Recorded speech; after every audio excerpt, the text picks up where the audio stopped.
पहला सवाल है हमारा। विच of the following is not an example of a communicative tool.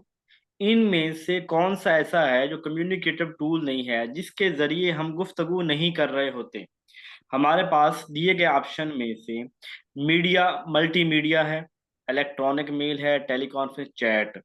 Chat का मतलब गुफ्तगू होता है, मैसेजेस कर रहे हैं, गुफ्तगू कर रहे हैं। टेली कॉन्फ्रेंस का मतलब ये होता है कि जहां हम आपस में गुफ्तगू कर रहे होते हैं। तो टेली कॉन्फ्रेंस से जहां हम कम्युनिकेशन का इस्तेमाल, यानी टेली कम्युनिकेशन टूल्स वगैरह का इस्तेमाल करके हम कर रहे होते हैं, कम्युनिकेशन कर रहे होते हैं, टेली कॉन्फ्रेंसिंग हो जाएगा। इलेक्ट्रॉनिक मेल, जो हम ईमेल वगैरह कर रहे होते हैं, तो ये भी कम्युनिकेशन का जरिया है ना, इसे रिटर्न कम्युनिकेशन बोलते हैं। तो जो हम ईमेल कर रहे होते हैं तो ये इलेक्ट्रॉनिक मेल इसका बोलते हैं, और वो भी कम्युनिकेशन का हिस्सा है। मल्टीमीडिया, जिसे हम प्रोजेक्टर बोलते हैं, ये प्रोजेक्टर कम्युनिकेशन के अंदर इस्तेमाल नहीं होता, यानी ये तो एक सोर्स है जो हमारा प्रोजेक्टर है, कि जो वो चीज दिखाएगा, वो चीज बड़ा करके दिखाना, हमारी स्लाइड्स को दिखाना। तो वो एक मल्टीमीडिया जो है हमारा, उसके साथ हम गुफ्तगू नहीं कर रहे होते, उसके हम उसके साथ गुफ्तगू नहीं कर रहे हैं, बल्कि वो मल्टीमीडिया हमारा हमारी चीज दिखा रहा है। ठीक है, वही चीज दिखा रहा है, हम किसी दूसरे बंदे से गुफ्तगू करने के लिए मल्टीमीडिया का इस्तेमाल नहीं करते। जी, जी सबको समझ फमा। आ गई।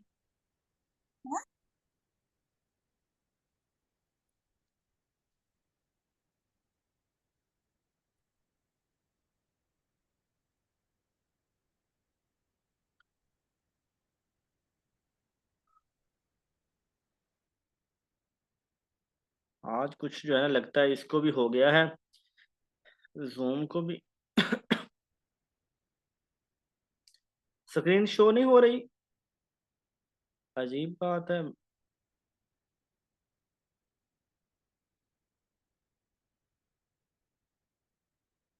जरा अब देखिए, अब शो हो रही है।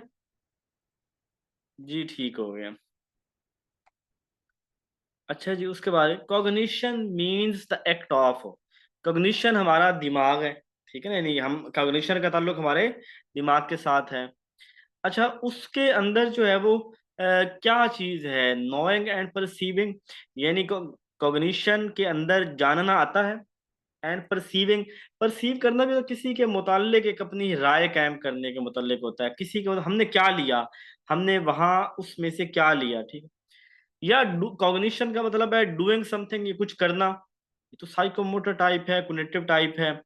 कॉग्निशन का ताल्लुक तो इसके साथ नहीं है ना, फिजिकली एक्टिविटी के साथ, तो दिमाग के साथ है। वर्क करना, कुछ काम करना, ये नन। तो कॉग्निशन जो है ना, इसका ताल्लुक, चूंकि जो जानते हैं ना हम लोग, वो हम दिमाग का इस्तेमाल करते हैं, माइंड का, ब्रेन का इस्तेमाल करते हैं, तभी हम चीजों के मुतालिक जानते हैं।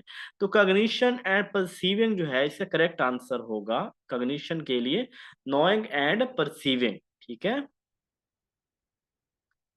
Internet consist of thousands of connected networks around the world. Internet जो है वो थाउजेंड्स ऑफ कनेक्टेड नेटवर्क, यानी हजारों जो है वो नेटवर्क कनेक्ट होते हैं। बेसिकली इंटरनेट यही है, इसका एक हब होता है, और वो जैसे वो ना, जहाँ हम इसको ना बोलते हैं, जैसे हमारे पास, मैं आपको बताऊं कि जब हम टावर पे काम करते थे ना 2016-17 में, तो हम ना एक साइड को बोलते थे हब साइड।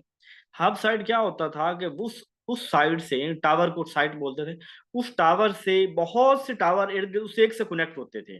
यानी अगर वो उसको कोई मसला बनता, तो उस एरिया के तमाम टावर्स बंद हो जाते, उसका मसला बन जाता। क्यों? क्योंकि उसके अंदर सारा सिस्टम, मशीनरी हैवी हमने उसके अंदर लगाई थी, और ऊपर एंटीना थे, गोल एंटीना वाले, वो हर एक के साथ जो है वो कनेक्ट होता था। अब ये जो है ना इंटरनेट, ये बेसिकली इसका, जी, तो इंटरनेट जो है ये बेसिकली है कि बहुत से लाखों कंप्यूटर आपस में कनेक्टेड, और उनका डाटा एक जगह से स्टोर, और वो उस एक दूसरे से एक्सेस कर रहे होते हैं, ठीक है। तो which term does that refer to inter, इनमें से कौन सी टर्म है जिसका इंटरनेट से कोई ताल्लुक नहीं है। Cyber space. अब साइबर स्पेस तो कहते ही वही है कि जो इंटरनेट की दुनिया होती है, इंटरनेट के ऊपर जो क्राइम्स हो रहे होते हैं, साइबर क्राइम, इन के इंटरनेट जो है वो साइबर स्पेस के अंदर आता है। अच्छा, इसके बाद आ जाते हैं आखिरी वाले में, आ जाते हैं जरा नेट। नेट तो कहते हैं इंटरनेट को है, जहाँ पे मुख्तलिफ लोग चैनल जुड़े होते हैं। अब ये दोनों तो, यानी कि ये दोनों तो यहाँ पे इस जवाब में नहीं है। अब कुछ लोग बता रहे हैं सी। चले मैं इसको देखता हूँ। इंफॉर्मेशन सुपर हाईवे, ये कंप्यूटर की ही टर्म है, इंफॉर्मेशन सुपर हाईवे, जिसके जरिए यानी एक्सेस सुपर, जिसके जरिए हमारी इंफॉर्मेशन ट्रांसफर हो रही होती है, ठीक है, हमारी कम्युनिकेशन हो रही होती है। इंफॉर्मेशन सुपर हाईवे ये इंटरनेट के जरिए, जहाँ पे जैसे सुपर कंप्यूटर है ना, इसी तरह सुपर हाईवे भी बोला जाता है, ये कंप्यूटर की ही टर्म है। यहाँ दिए गए ऑप्शन में से जो टर्म नहीं है वो ऑनलाइन है, ठीक है। ऑनलाइन हम कहते हैं कि यार आप ऑनलाइन बैठो, ऑनलाइन आओ, मैंने गुफ्तगू करनी है। वो ऑनलाइन को इंटरनेट की टर्म्स नहीं है, वो ऑनलाइन इंटरनेट की टर्म नहीं, हमारा कम्युनिकेटिव टूल हम तो कहते हैं कि ऑनलाइन आ जाओ, लेकिन जो इंटरनेट की एक टर्म्स हैं वो ऑनलाइन कोई ऐसी टर्म नहीं है। ऑनलाइन को इंटरनेट के अंदर कोई चीज नहीं है कि फलां चीज का नाम है ऑनलाइन है, ये कोई नहीं है, ये एक एक्शन है कि हम कहते हैं ऑनलाइन आ जाओ यार, ये चीज लाइव चलेगी, तो उसका एक अलग से चीज है। तो इसका करेक्ट आंसर जो है वो ऑनलाइन है। ये कुछ बात समझ के आई? ठीक है, ऑनलाइन हम बोलते हैं, ऑनलाइन किसी कंप्यूटर डिवाइस का, किसी इंटरनेट डिवाइस का नाम नहीं है। ये तो हम वैसे कहते हैं कि यार मैं ऑनलाइन हूं या ऑनलाइन आ जाऊं। साइंटिफिक मैनेजमेंट हेड प्रिंसिपल्स, जो साइंटिफिक मैनेजमेंट है, जैसे साइंटिफिक मैनेजमेंट थ्योरी, अब साइंटिफिक मैनेजमेंट के कितने प्रिंसिपल्स हैं, एक नया सवाल है। साइंटिफिक मैनेजमेंट के 4 प्रिंसिपल्स हैं, जिसके अंदर हम कहते हैं रूल ऑफ थंब भी बोलते हैं कि हर चीज का प्रॉपर एक असूल होना चाहिए, ठीक है। इसके अलावा हम इसके divide work between manager and worker, ये वही रूल ऑफ थंब भी इसी को बोलते हैं कि जहाँ पे हम मैनेजर और वर्कर के अंदर वर्क को डिवाइड करते हैं। Hire and train worker scientifically, हम नए वर्कर को हायर करें, उनको ट्रेन करें। कलेक्ट कर and analyse the data, monitor working worker performance को। यानी जो मैनेजमेंट के प्रिंसिपल्स हैं वो कितने हैं? 4 हैं। मैनेजमेंट के, साइंटिफिक मैनेजमेंट के प्रिंसिपल कितने हैं? 4 हैं। और वो कौन सी हैं? पहला रूल ऑफ थंब, यानी जिसमें अंदर वर्कर और मैनेजर का वर्क डिसाइड करना, वर्कर को हायर करना, डाटा कलेक्ट करना, एनालाइज करना, और वर्कर की परफॉर्मेंस को मॉनिटर करना। Okay. Next, the steps involved in the development of outline of the things that must be accomplished.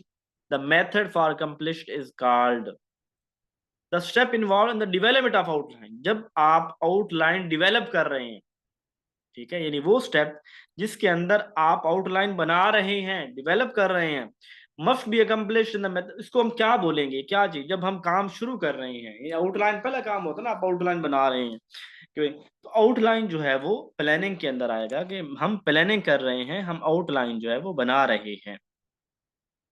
दूसरा, स्टाफिंग करना तो हायर करना होता है।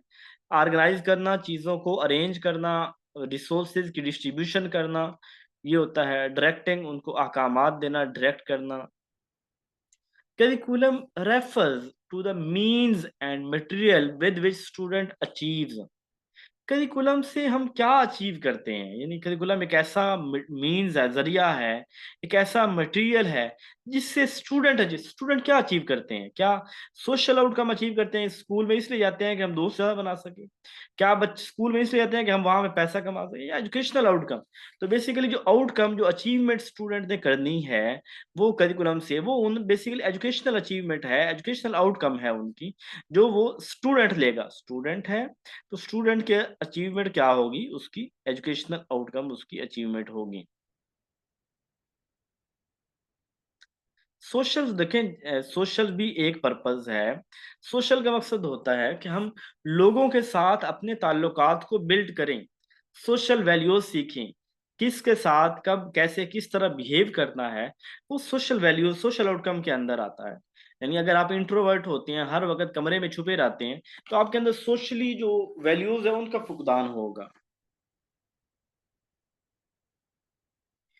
There is fear of social evil affecting the school.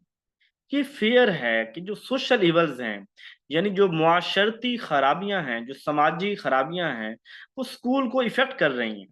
अब इसमें मैं जैसे अब देखें ना, आपका प्राइमरी स्कूल है, गवर्नमेंट प्राइमरी स्कूल, आप अपने बच्चे को गवर्नमेंट प्राइमरी स्कूल के अंदर नहीं पढ़ाते, ये जानते हुए कि वहाँ के टीचर मेहनती हैं, वो ईमानदारी से पढ़ाते हैं, फिर भी नहीं भेजते। उसके अंदर डर क्या होता है कि वहाँ पे सोशल इवल्स होती हैं, यानी मुख्तलिफ गरीबों के या मुख्तलिफ कम्युनिटी के बच्चे वहाँ पे आते हैं, और वो बच्चे जो है ना, वो उनकी हैबिट्स वैल्यूज थोड़ी बुरी होती हैं। यानी आजकल के बच्चे, मैं ऐसे मजाक में आपको एक बात बताऊं, ये अगले दिन की बात है, मेरे एक घर छोड़ के मेरे साथ वाले घर में ना, तो एक बच्चा बाहर मोटरसाइकिल पे बैठा है, वालिद और वालदा अंदर, दरवाजा खुला है, वो वहां पे खड़े हैं। तो बच्चा कहता है बाबा, बाबा। तो वालिद कहता है, ओ की भौंकदा पिया है मेरा सोना, की भौंकदा पिया है, तू तो मेरी जान है। अब देखिए, लफ्ज भौंकना हमारे यहाँ तो बहुत ज्यादा अजीब बोला जाता है, कि गाली, एक बड़ी गाली समझी जाती है। अब वो बच्चे को प्यार से कह रहा है कि भौंकदा पिया है। अच्छा, फिर इधर से उसकी वो आता है, फिर बेटे के बाद मेरी जान है तू फला। उसकी बेगम आती है, बेगम कहती है कि हमें रोटियां तो तू ले आओ होटल तू जाके। वो कहता है तेरे हाथ तो रुटे हुए ने। इसको थोड़ा ज्यादा बस एक बता रहा हूँ कि कैसे हमारी ट्रेडिशन चलती हैं। तेरे हाथ तो रुटे हुए ने। अच्छा, अब उसके बाद उसने अगला लफ्ज बोला, मैं पता नहीं वो लफ्ज क्या ना मुनासिब, और उत्थे जाके, मतलब उसने ऐसा कुछ लफ्ज। अब देखिए, वो बच्चा जिसको वो प्यार तो कर रहे हैं, और बीवी को भी वो प्यार से बातें कर रहा है, अब बीवी को भी प्यार से बातें कर रहा है, लेकिन उनके अल्फाज इस कदर अजीब हैं कि मेरे लिए वो काबिल बर्दाश्त भी नहीं थे, कि हमने तो ऐसे लफ्ज कभी बोले ही नहीं है, कि जिसको प्यार में वो लफ्ज बोल रहे हैं। अब ऐसे लफ्ज जब हम सोसाइटी में किसी स्कूल के अंदर अपने बच्चे भेजेंगे, स्कूल उस्ताद, लेकिन वो कल्चर इस तरह का वहां पे, उन जो बच्चे जो घर से सीख के आए होंगे लो वैल्यूज पर, वो बच्चे वहां पे ये कल्चर जो है वो दे रहे होंगे। तो इससे, इसी वजह से हम लोग नहीं बदले, इससे हम कहीं ना कहीं सोशल इवल समझते हैं। थोड़ी बात की समझ आ गई है? What will be your attitude to prevent, आप इसको करने के लिए आप क्या करेंगे? ऑप्टिमिस्टिक, आप पर उम्मीद रहेंगे कि हम इसको किसी न किसी तरह मैनेज कर सकते हैं, हम इन चीज़ों को किसी न किसी तरह यहाँ पे, यानी जैसे होता है ना, आप अपने स्कूल में कम्युनिकेशन कर देते हैं कि इंग्लिश उर्दू कर देते हैं। अब उर्दू कम्युनिकेशन होगा तो उर्दू बड़ी ही मुहज्जब जबान है, इसके अंदर तो मेरा ख्याल है गाली निकालना हो तो आपको पंजाबी भी आना पड़ता है। उर्दू में कोई गाली होती है वैसे? ये कि गाली निकालनी तो आपको पंजाबी में आना पड़ता है, उर्दू में आप गाली भी नहीं निकाल सकते। एक बड़ी जबरदस्त मौजूद आगे, इस तरह चीजें करके आप चीजों को प्रिवेंट कर सकते हैं, आप वहां पे इन्वायरमेंट क्रिएट कर सकते हैं। पेसिमिस्ट, मोमिन कभी मायूस नहीं होता, मतलब मोमिन को मायूस होना उसके लिखा ही नहीं है। मोमिन जो है वो हर वक्त उम्मीद के साथ रहता है, हमें कभी मायूस नहीं होना। जिंदा है तो जो है ना, ये मसाइल हैं, जब मर जाएंगे तो ये मसले नहीं होंगे। सिमिलर टू अदर टीचर, जैसे बाकी कर रहे हैं मैं भी वैसे करूँ, अब ये हल नहीं है। अगर किसी हालात के अंदर बाकी जिस तरह कर रहे हैं, नहीं बिल्ली को देख के कबूतर आंखें बंद कर ले, ये हल नहीं है मसले का। हमें जागना पड़ेगा, हम उनकी रविश पे, पुरानों की वजह से बेड़ा गर्क हुआ तो हम भी नहीं इनडिफरेंट, कि हम थोड़े से जो है वो डिफरेंट हो जाए। तो किस तरह डिफरेंट हो, स्पेसिफाई तो करें हम कैसे डिफरेंट हो जाए। तो ऑप्टिमिस्टिक इसका ठीक आंसर है कि हम पर उम्मीद रहें और चीजों को बदलने की कोशिश करें, और अपना जो है वो अपने हिस्से का चिराग जलाते रहें। ओके, क्लियर है? मेरा ख्याल है कि आज ऐसे लग रहा है जैसे ना 13 लोग तो हैं, लेकिन सारे सोए हुए हैं, थोड़े जाग जाएं। सैटरडे जरूर है, वैसे मैं बड़ा खुश बैठा हूँ। मैं बेगम साहिबा को जो है ना वो अपने दरबार पे छोड़ के आया हूँ, और इस वजह से करके मैं रिलैक्स हूँ, इजी हूँ। मुझे 2 घंटे भी क्लास लेनी पड़े, मुझे कोई डर कोई नहीं है। तो पहले तो होता है कि लेट करूंगा तो फिर मुझे जो है ना वो आएगा कि सारा दिन भी गायब रहते हैं, और अब इस वक्त फिर गायब है। मैं बच्चों को जो है ना संभाल संभाल थक गई हूँ। तो खैर, वो बातें जो है ना सुनने से बचने के लिए मैं जस्ट अभी उनको छोड़ के आया हूँ, कि एक दिन आप अपने वहां पे जाके रेस्ट करें और मैं भी रेस्ट करूँ। खैर, उन्होंने रेस्ट कहाँ करने रहना, जो 3 नमूने हैं मेरे, मैंने ही रेस्ट करना है। अच्छा जी। जी जी, इसीलिए हैप्पी हैप्पी हूँ। डरता बहुत हूँ उनसे, बेगम साहिबा से, और बाकी बच्चे भी बहुत अखीर करते हैं आजकल के ना, तंग करने में इनका सानी कोई नहीं है, उलट पुलट होती है घर की। अच्छा, knowledge and skills to be included in a subject is called, knowledge और स्किल्स जो हमारे सब्जेक्ट के अंदर शामिल होती है उसे हम क्या कहते हैं? यानी मेरा सब्जेक्ट मजमून है एजुकेशन, और एजुकेशन के अंदर जो इल्म शामिल है, जो उसके अंदर स्किल शामिल है, उसको हम क्या बोलेंगे? उसको कंटेंट बोलेंगे, ठीक है? सब्जेक्ट के अंदर देखिए, जो जो नॉलेज होता है ना, इल्म, उसको कंटेंट बोलते हैं, मवाद। कंटेंट मतलब यानी जो किताब के अंदर जो नॉलेज है वो उसका मवाद है, उसका मवाद है। अगर मैं कहता उसकी आउटलाइन की बात करता, उसके टॉपिक की बात करता, उसकी ये बात करता कि स्पेसिफिक टाइम में हमने ये पढ़ना है, फिर हम सिलेबस की तरफ आते। ठीक है, ये इसका कंटेंट मवाद हो, यानी ये किताब के अंदर जो होता है वो मवाद होता है, तो मवाद को हम क्या बोलेंगे, कंटेंट होगा। सिलेबस सब्जेक्ट की बात की जा रही है, और कोर्स ब्रॉडर में जब बहुत से सब्जेक्ट मिलती है तो कोर्स बन जाता है। If we assign 1 to girls, अगर मैं लड़की को एक असाइन नंबर देता हूँ, ठीक है, एंड 0 to बॉयज, और बॉयज को 0 नंबर देता हूँ। जैसे होता है ना, आप क्रिकेट मैच में देखते हैं तो वो शर्ट्स के पीछे नंबर लिखा होता है कि अफरीदी का ये नंबर है, फलां का ये नंबर है। अब आपने सिर्फ एक नंबर दिया है, लड़की को 1 दे दिया है और लड़के को 0 दे दिया है। अब इसके अंदर आप कोई और ये नहीं कर रहे कि नंबर उस लिहाज से नहीं दे रहे कि ये 1 नंबर पे है, ये 0 नंबर, इस नंबर वैसे एक नंबर दे रहे हैं, बस एक कैटेगराइज कर रहे हैं, एक उसको वैल्यू ऐसे दे रहे हैं ताकि उनकी पहचान हो सके। तो ये जो होता है ना नॉमिनल होता है, यानी जो हमने इंटरवल, जो स्टीवन ने जो ये स्केल्स दिए थे, मेजरमेंट स्केल जो 4 दिए थे, उनके अंदर पहला नॉमिनल है, जिसमें सिर्फ हम कैटेगराइज करते हैं, हम किसी चीज को नाम देते हैं, किसी चीज का लेबल लगाते हैं, वो नॉमिनल होता है। तो ये एक लेबल है जो हमने 1 और 0 को लगाया है, तो ये नॉमिनल के साथ हो जाएगा। ठीक है, अगर अगर यहाँ पे मैं उनको तरतीब की बात करता, ठीक है, मैं कहता ये बड़ा है, ये छोटा है, मैं उनको कहता कि इसके 5 नंबर हैं, इसके 3 नंबर हैं, मैंने 3 नंबर यानी वैल्यू की सूरत में देता उसको। चीजों को आर्डर के अंदर करना, चीजों को सीक्वेंस के अंदर तरतीब देना, इसे हम आर्डिनल बोलते हैं। ठीक है, उसके बाद इंटरवल में आते हैं। इंटरवल होता है जब किसी भी वैल्यू के अंदर एक स्पेसिफिक गैप हो। मैं कहता हूँ 5, 10, 15, 20, 25, 30, एक स्पेसिफिक इंटरवल के बाद एक चीज रिपीट हो रही है, या स्पेसिफिक इंटरवल के बाद अगली वैल्यू आ रही है, इसे हम इंटरवल बोलते हैं। और इंटरवल के अंदर पिछली हर हर खसूस हर एक के अंदर पिछली खसूसियात होती हैं, यानी इंटरवल के अंदर आर्डिनल की बात भी होगी, खसूसियत भी होगी, नॉमिनल की होगी, इंटरवल की। इंटरवल के अंदर एक और पॉइंट आता है, उसे कहते हैं हम नॉन ट्रू जीरो। यानी इसके अंदर जो है, जीरो के ऊपर भी जीरो की कोई ना कोई वैल्यू होती है, जिसकी बहुत बड़ी मिसाल, उम्दा मिसाल टेम्परेचर की है। कि आपको मैं कहता हूं कि यार आज टेम्परेचर 0 है, इसका मतलब ये है कि आज बहुत ज्यादा ठंड है, क्योंकि जीरो के ऊपर, जीरो का मतलब ये नहीं है कि कुछ भी नहीं है, जीरो का मतलब कुछ भी नहीं है, नहीं, बल्कि जीरो के ऊपर समथिंग कुछ है, तो वो इंटरवल के अंदर होता है।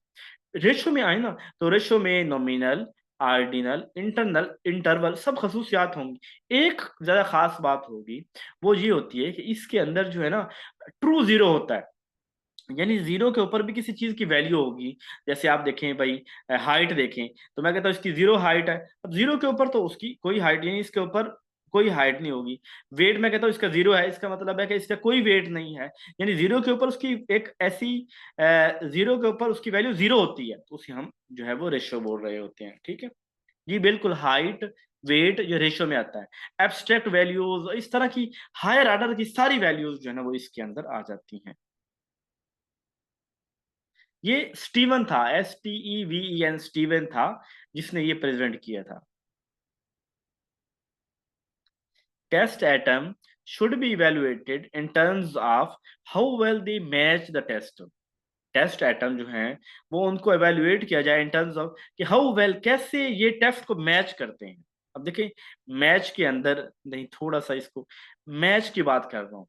मैंने आपको वैलिडिटी पढ़ाई थी, वैलिडिटी के अंदर मैंने आपको ये बताया था कि जो टेस्ट, मैं कहता हूँ, मैं कहता हूँ MCQs होंगे पेपर के अंदर, और पेपर के अंदर MCQs ही आए। ठीक है, अब मैं कहता हूं कि इतने शॉर्ट, जो चीज मैंने कही है वही चीज उसके अंदर हो। Should be in terms of how well they match the test, जिस तरह मैंने कहा उस तरह में वो मैच करते हैं, टेस्ट मैच करता है। ठीक है, तो वो चीज वैलिडिटी होती है। और वैलिडिटी को हम पर्पस भी बोलते हैं, कि मकसद के ऊपर, यानी जो मैंने कहा वही है, टेस्ट मैच कर रहा है। ठीक है, टेस्ट क्या है, मैच कर रहा है, जिस तरह मैंने टेस्ट कहा है उसी तरह मैच कर रहा है। तो यानी ये वो चीज वही है, what we intend to measure, what we suppose to measure, what is our purpose, जो हमारा वो सारे पूरी कर रहे हैं, तो इसे हम क्या बोलेंगे, हम इसे पर्पस बोलेंगे, इसका आंसर पर्पस होगा। Objective items are objective only there. जो ऑब्जेक्टिव एटम होते हैं, इनको, ये ऑब्जेक्टिव किस लिए होते हैं, ऑब्जेक्टिव यानी जैसे आपके होते हैं short question, sorry true false, MCQ, ये ऑब्जेक्टिव किस सेंस में होते हैं, इनमें क्या खास बात है कि इनको ऑब्जेक्टिव कहा जाता है? आइटम कंटेंट की वजह से, या इनके खास बात स्कोरिंग होती है कि हम ऑब्जेक्टिव ऑब्जेक्टिव को ऑब्जेक्टिव इसलिए कहते हैं कि इसकी स्कोरिंग जो है ना वो बड़ी ऑब्जेक्टिव होती है। Objective item are objective in terms of, बात को समझें, ऑब्जेक्टिव आइटम किस में ऑब्जेक्टिव होते हैं?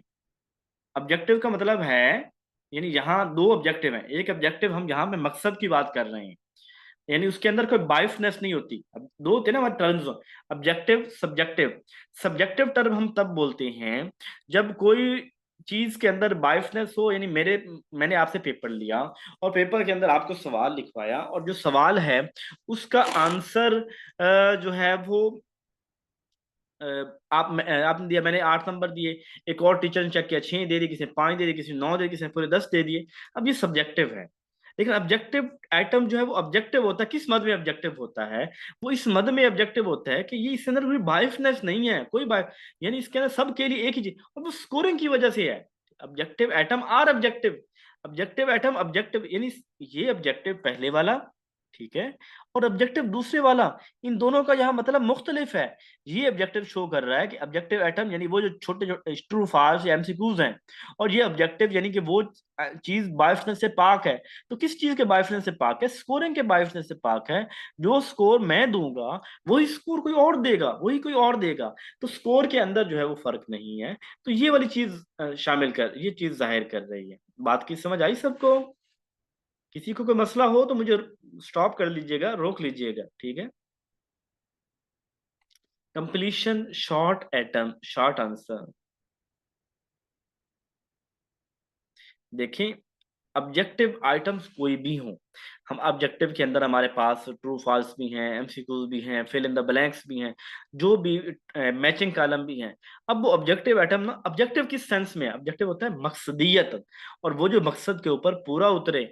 ऑब्जेक्टिव कहते हैं जिसके अंदर कोई बायसनेस ना हो, किसी की ओपिनियन, किसी की राय, किसी की मर्जी, किसी की स्कोरिंग के अंदर किसी की मर्जी शामिल ना हो, बल्कि वो ऑब्जेक्टिव होते हैं कि अगर आपको मैं टेस्ट देता हूँ ट्रू फॉल्स या एमसीक्यूज का, जितने नंबर मैं आपको देता हूं इतने ही नंबर आपको कोई और अगर चेक करेगा तो वो भी उतने ही नंबर देगा, कोई तीसरा चेक करेगा तो उतने ही नंबर देगा। तो यानी वो बड़ा ऑब्जेक्टिव है, ठीक है? इस टर्म को आप उस मतलब में देखें जो ऑब्जेक्टिव सब्जेक्टिव की बात हम करते हैं उसमें देखें, तो ऑब्जेक्टिव अपने स्कोरिंग के अंदर है।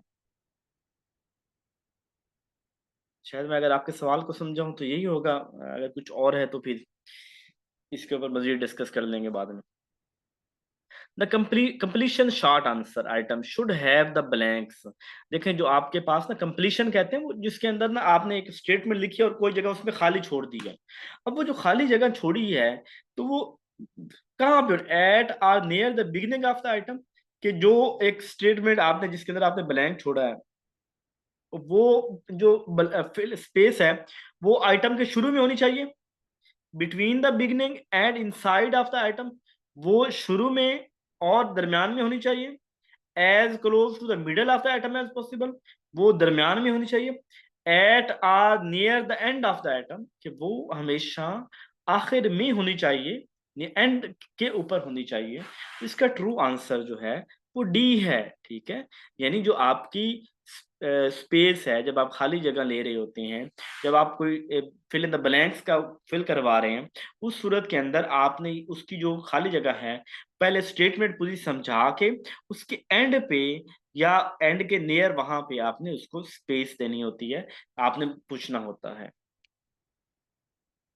Which are the following indicates the greatest degree of correlation? कौन सी ग्रेटेस्ट डिग्री ऑफ कोरिलेशन है? 0.52, -0.61, 0.23, 0.42। मैंने आपको बताया था जो कोरिलेशन की वैल्यू शुरू होती है वो -1 से शुरू होती है और +1 तक जाती है। और यहाँ पे अगर पॉजिटिव कोरिलेशन और नेगेटिव कोरिलेशन की बात नहीं की गई, बस ये कहा गया है कि कौन सी कोरिलेशन वैल्यू स्ट्रॉन्ग कोरिलेशन है, वहां पे ग्रेटेस्ट कोरिलेशन है। अगर मैं यहाँ पे बात करता पॉजिटिव कोरिलेशन की, तो फिर आप वो देखते कि जमा वाली वैल्यू जो 1 के करीब है वो करते।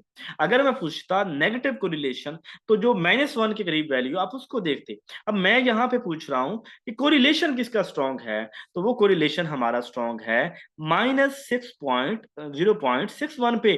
देखिए 1 के करीब कौन सा है, मेरे पास वैल्यू -1 से, बात को समझें, जो जो मैंने बताया है, -1 से शुरू होके +1 तक जाती है, -1 से +1 तक जाती है। और स्ट्रॉन्ग कोरिलेशन वो होगा जो 1 के करीब होगा, चाहे वो -1 हो चाहे +1 हो। तो सबसे बड़ी वैल्यू जो 1 के करीब है वो -0.61 है। ठीक है, चाहे मैं नेगेटिव पॉजिटिव की बात नहीं कर रहा, मैं कह रहा हूं बस कोरिलेशन। तो ये देखिए 6.1 ज्यादा नजदीक है, 5.2 कम है, 0.23 कम है, 0.42 कम है। तो ये वाली ज्यादा नहीं, 1 के करीब। -1 और +1 की अभी गुफ्तगू नहीं कर रहा। +1 -1 सिर्फ हम पॉजिटिव कोरिलेशन और नेगेटिव कोरिलेशन की सूरत में यूज करते हैं। बात को समझ आई है सबको? कहीं किसी को डाउट है तो जल्दी बताएं मुझे। ये डिग्री ऑफ कोरिलेशन स्टार्ट होती है -1 से लेके +1 तक। ठीक है, -1 से लेके, यानी 0 से शुरू होती, दरम्यान में 0 है, इधर +1 है, इधर -1 है, तो कोरिलेशन इस तरह होती है। Okay,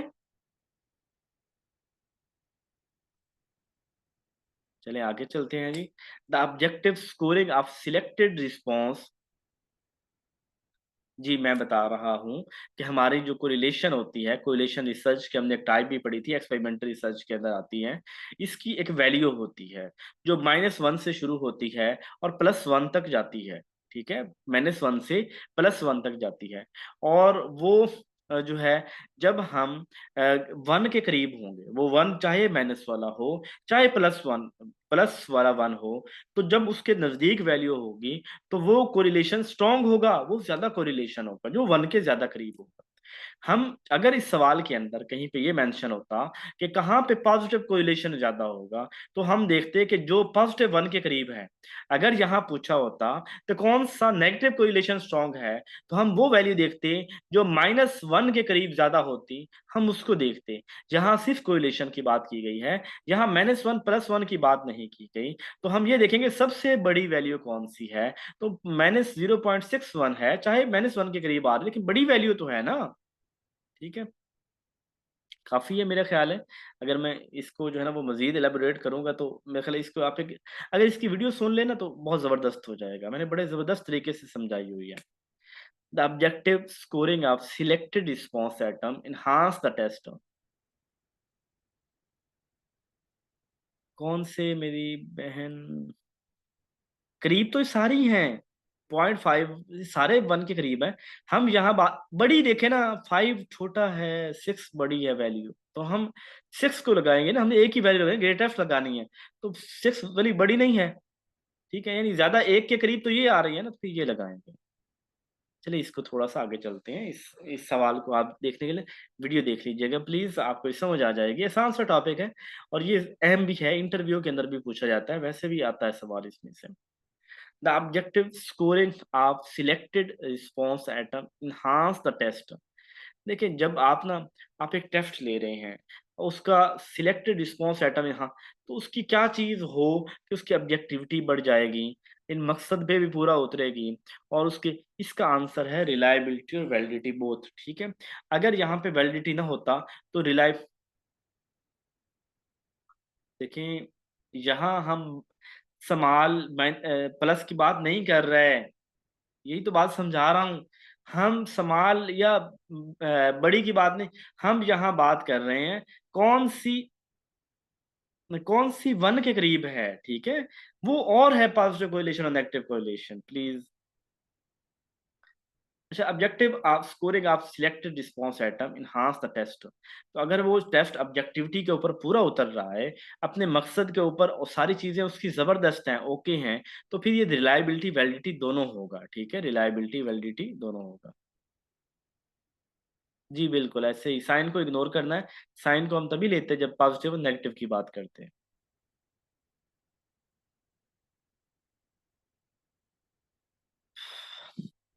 while constructing true false atom it is best। जब मैं एक पेपर बनाता हूँ और उसके अंदर मैं ट्रू false क्वेश्चन शामिल करता हूँ, तो किस चीज के ऊपर मुझे ज्यादा फोकस करना चाहिए? यूज स्पेसिफिक डिटर्मिनेंट, कि मुझे एक स्पेसिफिक डिटर्मिनेंट रखना चाहिए कि मैं पूछना क्या चाह रहा हूँ और इसका आंसर क्या होगा, इसका जवाब क्या होगा। या reproduce statement directly from test, कि मैं उसको किताब में से ही स्टेटमेंट पूरी उठा लूं या किसी टेस्ट में से पूरी स्टेटमेंट उठा के लिख लूं, ये कर लिया करूं। या include equal number of true and false statement, कि मैं इक्वल नंबर ऑफ ट्रू और फॉल्स जो स्टेटमेंट है वो उसके अंदर शामिल करूं। ठीक है। Vary the length of true false statement, मैं उसकी ट्रू फॉल्स की जो स्टेटमेंट है उसको वेरी करूं। देखिए, बात आपकी ठीक हो सकती है। आप ये भी कह सकते हैं कि सर हम उसकी ना किसी की लेंथ बढ़ा देंगे, किसी की लेंथ कम कर देंगे, तो इससे जो है ना वो टेस्ट हमारा जो है वो किसी को शक नहीं पड़ेगा कि इसके ज़्यादा हाँ वाले कौन से ना वाले। लेकिन ये कोई ऐसा कोई रूल तो नहीं है ना। मैं अगर टेस्ट बनाता हूँ, तो मैं मेरी मर्ज़ी है, मैं ज़्यादा फ़ास्ट शामिल कर देता हूँ, ज़्यादा ट्रू शामिल कर देता हूँ। फिर इसमें include the equal number of true और फॉल्स स्टेटमेंट, ये कौन सी बात हुई कि मैं इक्वल नंबर, यानी ये कोई लाजमी बात थोड़ी है कि मैं भाई पांच मैंने इक्वल की हैं। ठीक है, एक भी अच्छा एज है कि लोग ना तुक्के ने लगाए, सारे गलत ने लगा दिए, हाँ अच्छे से।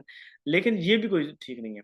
Reproduce statement directly from test, test से स्टेटमेंट उठा के डायरेक्टली वैसे ही लिख दी जाए जैसे, ये भी मुनासिब नहीं। थोड़ा यूज स्पेसिफिक डिटर्मिनेंट, कि आपके पास स्पेसिफिक डिटर्मिनेंट होना चाहिए कि आप क्या पूछना चाह रहे हैं। अच्छा, ट्रू फॉल्स को बताते हुए मैंने आपको शायद पढ़ाते हुए बताया भी था कि आपकी कोशिश होनी चाहिए ट्रू फॉल्स बनाते हुए कि आप उसके अंदर नॉट वाली वैल्यूज ज्यादा शामिल ना करें। आप उसके अंदर फैक्ट बेस्ड जो सवाल होते हैं उनके लिए आप एमसीक्यूज बनाएं। तो एक स्पेसिफिक डिटर्मिनेंट हो, उसका स्पेसिफिक एक आंसर आता हो। एक सिंगल एंड कोई कंसेप्चुअल बात नहीं होनी चाहिए। एक यानी यस और नो के अंदर एक स्पेसिफिक डिटर्मिनेंट हो, यस या नो की बात हो रही हो, ऐसा क्वेश्चन आपने ट्रू फॉल्स के अंदर बनाना होता है, ना कि कंसेप्चुअल, ना कि एम्बिगुअस होना चाहिए। जैसे आजकल हम सोचते हैं, आपने खाना तो नहीं खाया होगा। अब ये ऐसा, हमारे घर मेहमान आ जाए ना, बहनें मेरी हैं जानती होंगी, तो हम कहते हैं आपने खाना तो नहीं खाया होगा। अब इसको यस एंड नो के अंदर वो अगला बंदा जवाब नहीं दे सकता। यानी कि अगर वो कहे नहीं, तो फिर भी समझ नहीं आएगी बात की, यस कहेगा तब भी नहीं आएगी समझ। उसको इसको एलेबोरेट करना पड़ेगा कि मैंने, यानी या तो आप पूछ रहे हैं आपने खाना खाया, आपने खाना नहीं खाया हुआ। तो मतलब कुछ इस तरह अगर हम पूछते हैं ना, जब आपने खाना तो नहीं खाया होगा, तो फिर आप क्या जवाब देंगे?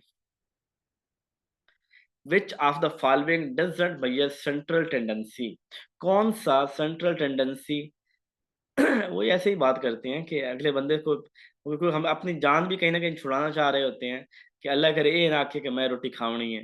तो उसमें फिर जब इस तरह की बात करते हैं तो अगला बंदा वो मुरव्वत में आके कहता है हाँ मैंने खाना नहीं खाना। Which are the following doesn't measure central tendency, जिंदगी में ना खाने के मामले में मैं आपको बताऊं, एक ही वजीफा दोस्त बनाने का, खाना खिलाया करें। मतलब कुछ जेब से लगा दिया करें, दोस्त बनाने का इससे बड़ा गुर कोई नहीं है। और जिसके दोस्त है ना उसकी जिंदगी अच्छी है, यानी कि आपके दुश्मन भी जिंदगी में होते हैं, लेकिन दोस्त जो है ना, दोस्त आपके होने चाहिए। और दोस्त जो है वो कंजूसी से नहीं बनते।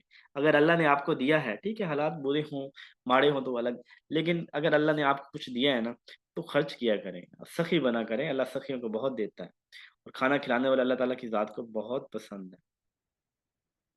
अच्छा, ये which of the following doesn't measure central tendency, कौन सी जो है सेंट्रल टेंडेंसी को नहीं मेजर करता? देखिए, मीन मोड मीडियन ये तीनों सेंट्रल टेंडेंसी में आए। रेंज जो है ना ये सेंट्रल टेंडेंसी में नहीं है। ये हमने जब पढ़ा था वेरिएंस की बात, यानी जब हमने बात की थी ना स्टैट की, स्टैट पढ़ी थी और डिस्क्रिप्टिव स्टैट पढ़ी थी, उसके अंदर तीन हम चीजें पढ़ी थी। एक हमने बात की थी सेंट्रल टेंडेंसी की, दूसरी बात की थी वेरिएंस की, और तीसरी बात की थी शेप की। पहली जो सेंट्रल टेंडेंसी है उसके अंदर हमारे पास आता है मीन मोड मीडियन। जो हमारे पास आता था वेरिएंस, उसमें अंदर हम नॉर्मल का, स्टैंडर्ड डेविएशन, वेरिएंस, और उसके अलावा हमने उसके अंदर बात की थी रेंज की बात की थी, और हमने उसके अंदर क्वार्टाइल की बात की थी।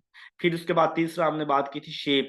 शेप के अंदर हम स्क्यूनेस की बात की थी और कोर्टोसिस की बात की थी। थोड़ा याद आ गया आप लोगों को? उम्मीद है याद आ गए होंगे सारी चीजें। अच्छा जी, ये वाला आप देखें, the correlation is the number that can be range between. जो कोरिलेशन के नंबर होते हैं, इनकी रेंज कहाँ से कहाँ तक होती है? जी मैंने अभी बताया था, जरा जल्दी से बताइएगा। जबरदस्त, शाबाश। आप लोग एक्टिव हो रहे हैं, मुझे खुशी है, और एक्टिव रहेंगे तो हम 100 सवाल आज कर लेंगे, ठीक है। अच्छा, द एजुकेटर जैसे ही ख़त्म होगी तो आप लोगों ने दोबारा ज्वाइन कर लेना है, ठीक है, ठंडे दिल के साथ। और पानी वगैरह अपने पास रख लें, ताकि आप जो है ना वो लंबा चल सकें मेरे साथ। तो जैसे ही बंद होगी आप ज्वाइन कर लेना दोबारा। The educator first step in curriculum development should